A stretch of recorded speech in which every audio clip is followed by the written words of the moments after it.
25 għaqda taż-żgħażagħ u l-istudenti qed jisħqu li l-bidliet fir-riforma tal-ippjanar proposta min-naħa tal-Gvern huma biss il-minimu. Fi stqarrija konġunta mresqa bħala parti minn konsultazzjoni pubblika dwar ir-riforma fis-sistemi tal-appelli huma qalu li din il-miżura ilha mistennija wisq u l-sistema ġusta għandha għall-inqas tipproteġi dak li jkun qed jiġi kontestat sakemm tittieħed deċiżjoni sabiex il-ħsara ma ssirx jekk ikun hemm verament illegalitajiet u kwistjonijiet oħrajn.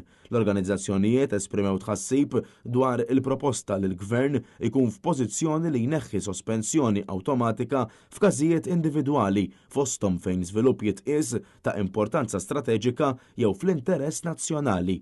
Huma qalu li dawn il-kriterji huma vagi wisq u jistgħu jdajfu l-protezzjoni ambjentali.